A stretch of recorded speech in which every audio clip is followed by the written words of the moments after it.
Những ngày qua thì trên khắp các trang báo tràn ngập những tin tức về Ấn Độ, về sự quá tải của các lò hỏa thiêu, về những vụ thả trôi trên sông Hằng, hay là tục thờ bò trong thời điểm mà Ấn Độ đang là điểm nóng về dịch bệnh của thế giới.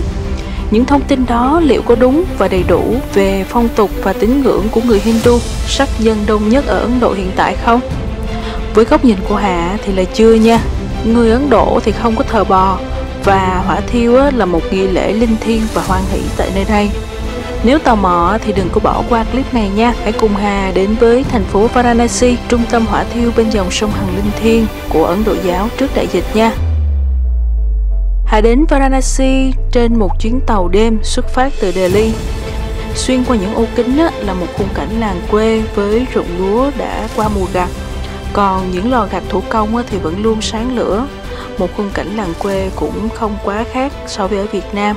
Đến trưa thì tàu dừng tại ga Varanasi. Bây giờ hiện tại là mình đã đến được sân ga ở Varanasi rồi.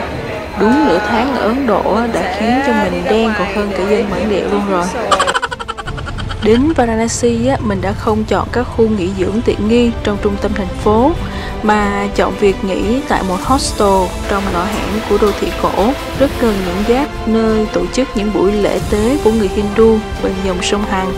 Từ góc nhìn trên sân thượng của hostel là một góc nhìn toàn cảnh Varanasi với những mái nhà san sát nhau, trở thành sân chơi cho tụi trẻ con.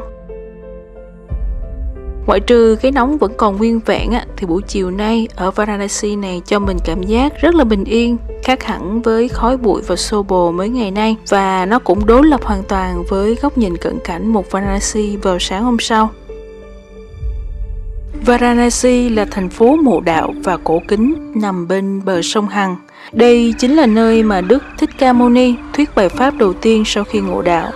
Varanasi còn nổi tiếng là một trong những đô thị có cư dân liên tục cổ xưa nhất trên toàn thế giới. Hơn 5.000 năm qua, Varanasi không chỉ chứng kiến những thăng trầm của lịch sử, mà còn là nơi các tín đồ của thần Shiva gột rửa tội lỗi để về với thế giới loài người.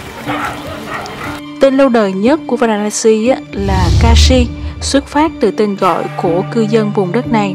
Đó chính là những nhóm người Aryan định cư cách đây 5.000 năm, mãi đến năm 1957 thì mới có tên gọi chính thức là Varanasi. Thành cổ Varanasi trong tiếng Ấn Độ có nghĩa là thành phố ánh sáng của các vị thần. Dân số của thành phố này chỉ khoảng 100.000 người thôi, nhưng mỗi năm thì Varanasi đón từ 2 đến 3 triệu người hành hương đến đây để lễ thần Shiva và tắm rửa nước thánh trên dòng sông Hằng.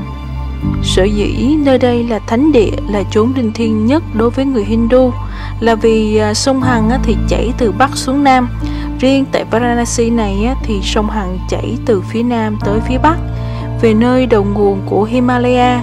Vì vậy, nhiều người Hindu tin rằng trên mảnh đất Varanasi này, sông Hằng chảy ngược hướng lên thiên đàng. Sáng nay thì mình đã thuê thuyền đi dọc theo sông Hằng để tìm hiểu hoạt động hàng ngày của những người Hindu sùng đạo. Bến sông này là tập hợp của những tòa nhà và ghat xưa cũ. Theo tiếng Hindu thì ghat là những bậc thang dẫn xuống bờ sông. Varanasi có tới 87 ghat kiểu này.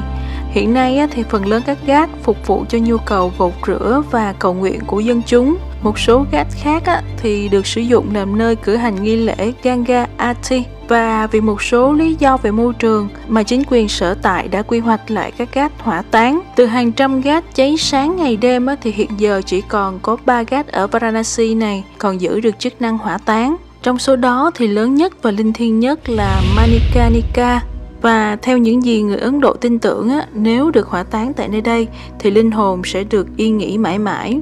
Họ sẽ thoát khỏi được kiếp luân hồi bất tận. Chính vì vậy việc đến được Manikarnika Ghat và mãi mãi hòa mình xuống dòng sông mẹ bao dung chính là mục đích cuộc đời của những người Hindu giáo từ thế hệ này sang thế hệ khác. Bất kể ngày hay đêm, mưa hay nắng, những ngọn lửa ở Manikarnika Ghat này chưa bao giờ nguội lạnh. Chỉ riêng tại cái ghat này thôi thì trung bình đã có tới 300 ca hỏa thiêu mỗi ngày.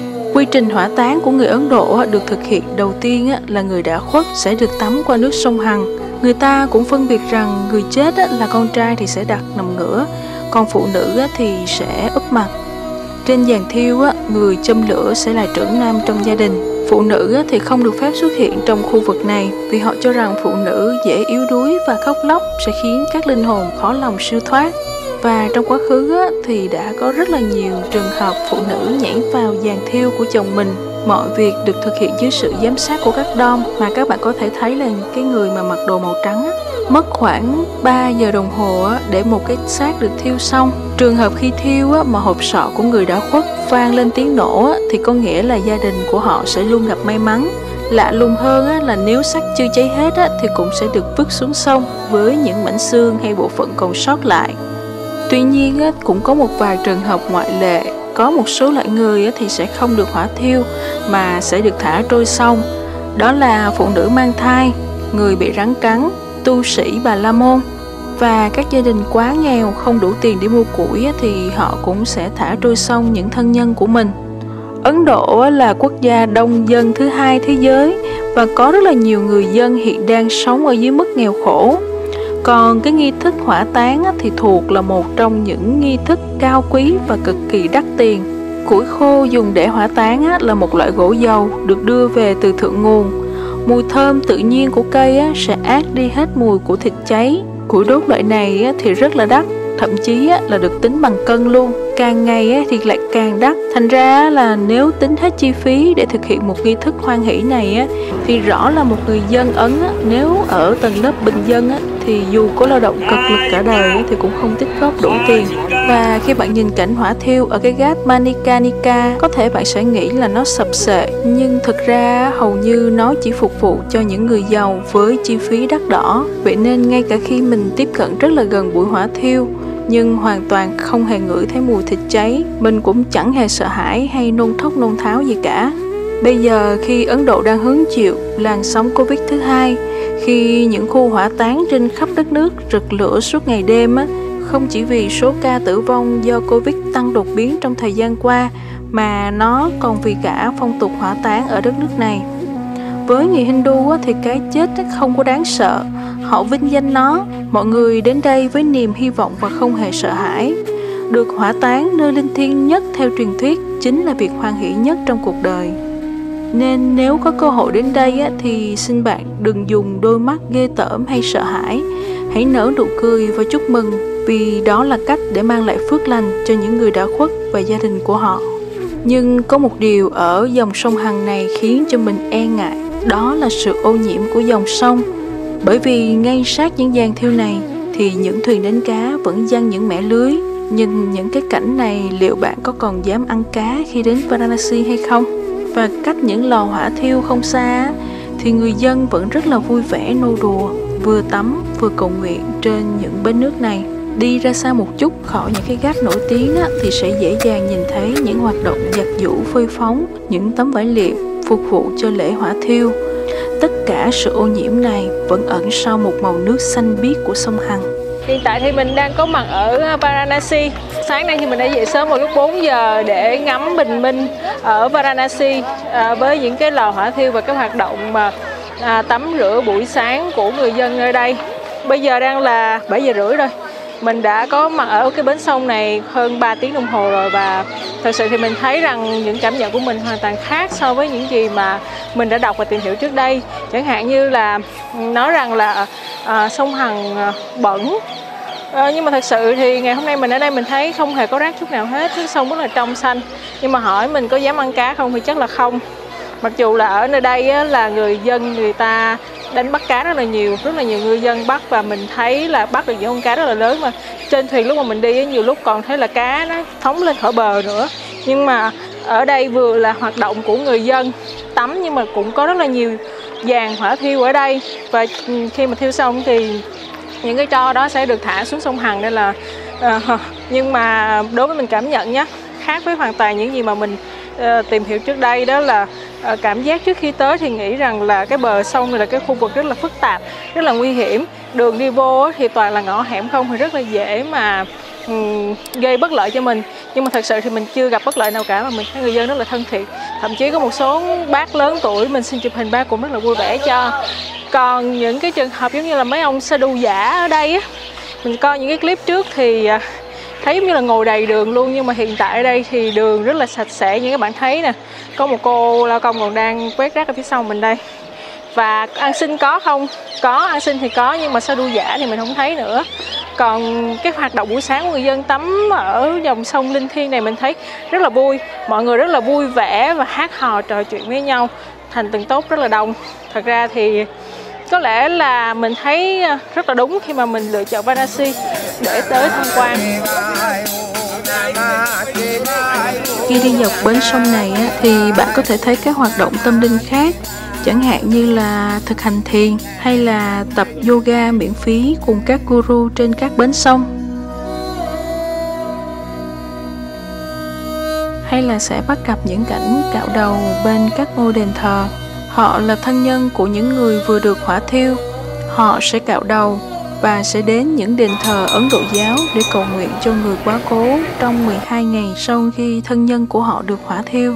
Bạn cũng có thể bắt gặp rất là nhiều người ăn xin ở bến sông này. Phần đông trong họ là những người nghèo khổ, những người xin bố thí để lo cho hậu sự của chính mình.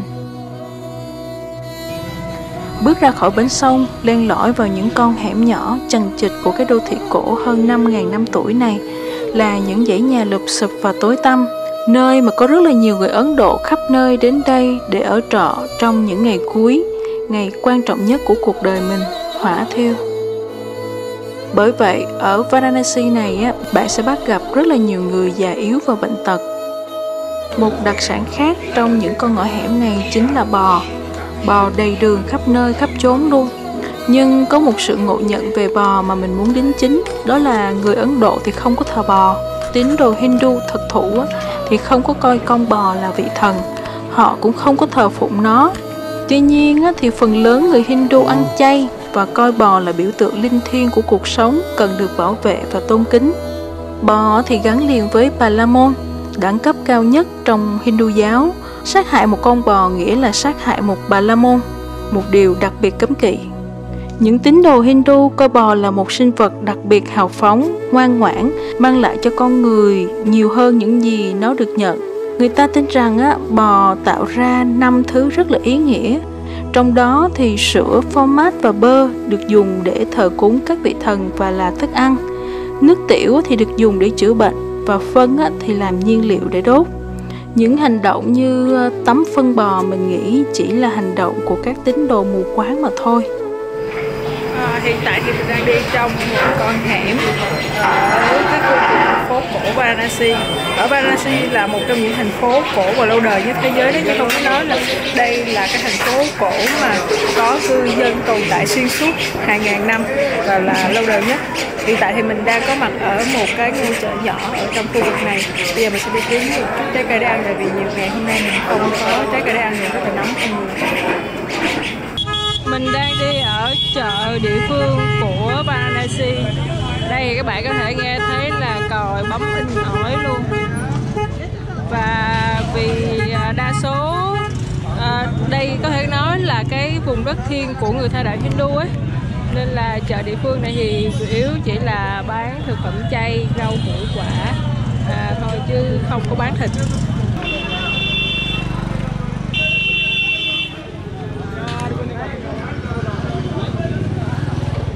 Sau rất là nhiều ngày đói trái cây thì hôm nay mình đã mua được rất là nhiều trái cây cho mình. Vải, dưa hấu và nho. Tất cả chỗ này chỉ có giá là 150 rupee thôi, 50.000. Đủ để ăn cho mấy ngày luôn nè.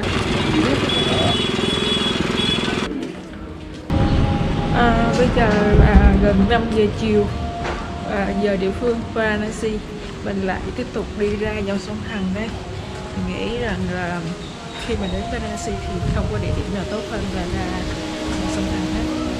Bên cạnh những tập tục có phần ghê rợn đối với người nước ngoài, thì bên dòng sông Hằng này mỗi ngày đều diễn ra một buổi lễ khác rất là văn minh, nhẹ nhàng. Đó là buổi lễ vinh danh sông Hằng, Ganga Aarti. Chào các bạn, hiện tại bây giờ đang là 5 giờ 30 phút chiều. Mình đang có mặt ở dòng sông Hằng và đây là cái vị trí sẽ diễn ra cái buổi lễ ceremony Ganga tối nay. Cái buổi lễ này thì diễn ra trong ngày 2 lần, một lần vào buổi bình minh và một lần vào buổi hoàng hôn, và diễn ra mọi ngày trong năm luôn các bạn ạ. ngày nào cũng diễn ra hành tráng như này hết, nhưng mà trong năm sẽ có một ngày sẽ được tổ chức rất là long trọng. Mặc dù hôm nay là một ngày thường thôi, nhưng mà theo như mình tìm hiểu thì cái buổi lễ nó cũng sẽ diễn ra rất là hoành tráng. Và nếu mà muốn để xem cái buổi lễ nó thật tốt thì mình sẽ cần phải kiếm một cái vị trí ngồi cho nó thật ok, nên là mình đã đến sớm và chọn cái vị trí ngồi và hy vọng là sẽ có một cái vị trí theo dõi tốt cho buổi lễ ngày hôm nay. Thời gian diễn ra buổi lễ nếu như mà vào mùa đông thì sẽ diễn ra tầm khoảng 6 giờ tối, còn đối với mùa hè thì sẽ diễn ra vào tầm khoảng 7 giờ tối, tùy thuộc vào mặt trời lặn và mặt trời mọc. Bây giờ là đã sắp tới giờ làm lễ rồi, các bạn có thể thấy là không khí xung quanh đây rất là nhộn nhịp và rất là đông người. Đây các bạn có thể thấy phía sau mình cực kỳ đông người, và ở phía dưới thuyền rất là đông. Ganga Aarti là lễ thể hiện lòng thành kính và biết ơn đối với dòng sông Hằng, được thực hiện bởi các đạo sĩ Bà La Môn, Pandit. Có rất là nhiều ghat ở Varanasi này tổ chức Aarti, nhưng nổi tiếng và có nhiều người tham dự nhất là ghat ở Dashawamet.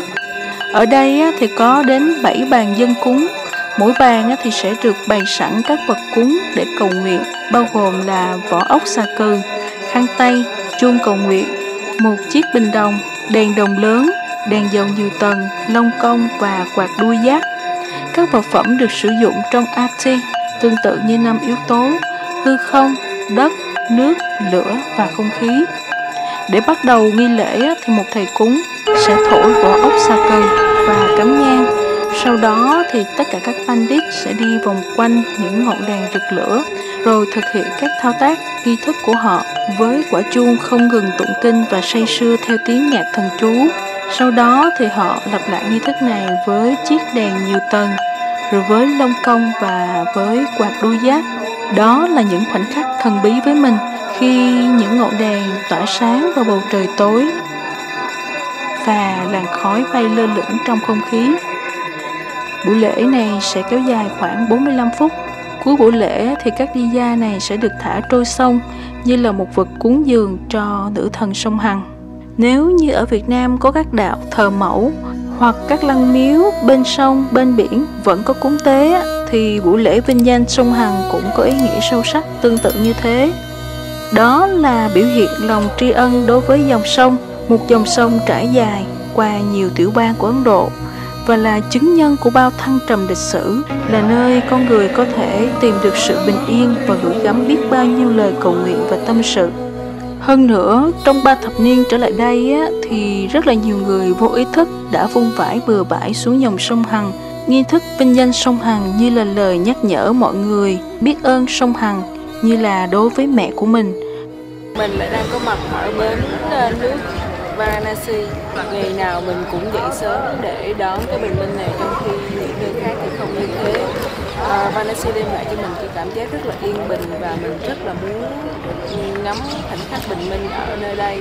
Và thật sự thì cả 2 ngày ở đây mình ngắm bình minh thì đều có những cái bình minh rất là đẹp, và có lẽ đây là một trong những cái bình minh đẹp nhất trong hành trình đến thăm Ấn Độ của mình. Có lẽ là đến Varanasi này cũng không có quá nhiều điểm để tham quan ngoài cái khu vực những cái bến nước này, ngoài cái khu vực về đốt xác và những cái lễ tôn vinh sông Hằng vào buổi sáng và hoàng hôn mỗi ngày. Nhưng mà cái không khí ở nơi đây để lại cho mình rất là nhiều cảm xúc, mình cực kỳ thích Varanasi. 3 ngày ở Varanasi, thành phố của những người tìm kiếm sự giải thoát này, mình đã sống chậm, nghỉ dưỡng sau một hành trình dài, di chuyển rất là nhiều trước đó.